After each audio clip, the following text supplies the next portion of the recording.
Greetings Peanutians and welcome to my Pharaoh's Treasure breakdown video. And just as a reminder, any and all information may or may not be different due to changes and updates.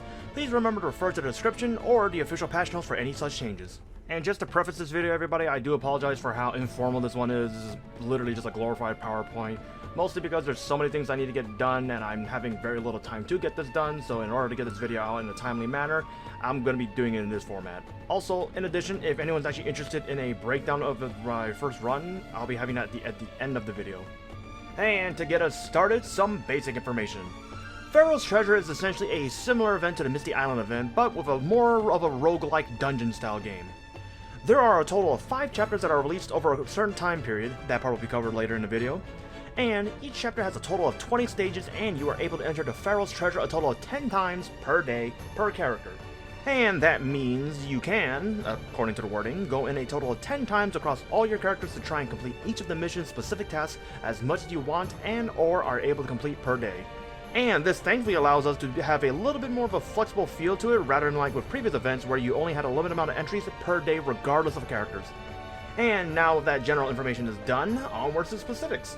For characters, there are a total of 5 different class types, of which they will be auto-selected based off your characters that you're running on. Each of the class types will have their own specific basic attack skill and have a total of 4 skills, each of which will have a max level of 3. Clearing stages will allow you to select from skills, stats, relics, or pyramid coins to use in the event shop for the Pharaoh's Treasure event. Take note that all of your enhancement rewards are reset when you enter another run.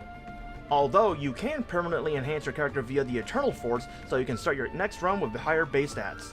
To do so, they are done via Eternal Stones that are obtained during the runs in each chapter. Relics can be obtained by completing stages. These relics provide a stat increase effect or special effects that can be activated once they're equipped. There are 3 types of grades for these relics, being low, intermediate, and high relics. You can combine 2 relics that you do not want to create a new one. The tier rate are shown on this chart as you can see on the screen right now. With this event, there is a challenge mode. Challenge mode can be attempted once you've completed all 5 of the chapters. Challenge mode allows you to play through chapters 1 and all the way through chapter 5 back to back. And for challenge mode, there are a total of 40 stages in this mode, and each chapter's bosses spawns at every 8 stages. As for stage types, there are a total of 7 different kinds, those being normal, elite, survival, bonus, gold destruction, boss, and non-battle stages, which is just a prep stage. As for the specific details for each stage type, please refer to the screen right now.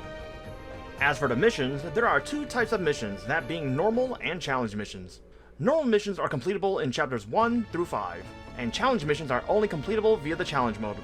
And as for the chapter's release dates, please refer to the numbers on screen right now. And remember, even though each chapter releases within very close proximity to each other, remember that you have a total of 10 tries per day per character, so take your time for these normal missions and the challenge missions.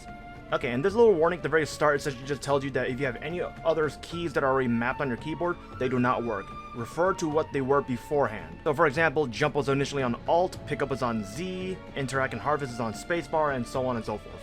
As you can see that I'm actually opening these jars by breaking them, I'd actually advise going against that and not opening them, as all they drop is pyramid coins, of which you can get plenty from the runs. Other than that, they're just mostly just a waste of time, so I would just kill the mobs and get through the runs. That altar right there is called a Sun Altar. Sun Altars let you pick from any 3 different skills that are shown on there right now. That altar right there is called a Golden Altar. All it gives you is pyramid coins. I don't actually know the name of this altar, but whenever you use this altar, it gives you a random temporary buff. That altar right there is called a Ancient Treasure Altar. That altar specifically just drops a random assortment of relics. That altar right there with the little owl, eagle looking head, that's actually the entrance to the bonus stage. I actually didn't go in here because I didn't actually remember to go check those. This is called an enhancement altar. Enhancement altars give you one of 3 different stats of your choosing that is temporary for this run only. And as for the room I'm in, this room is just essentially just a wave after wave of mobs that get spawned that you have to kill, and then you get a little bit of a reward at the end. This room is essentially just a shop that lets you use your pyramid coins that you accumulated during the run. And for some reason, there might be a bug right now, or I'm doing this wrong, but those 2 stats on the left side, those are stats that you can get temporary for this run.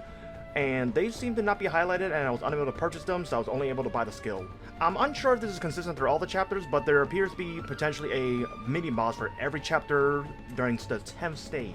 That little green stone that just dropped there, that is called an Eternal Stone. Be sure to pick those up as they're important towards you leveling up your permanent skills for each run. You're not really able to see the altar behind the UI, but that altar specifically heals you. This is one of the only ways, if not the only way, I believe, to heal yourself throughout these runs. And obviously, since this is the 20th stage, this is where the boss is.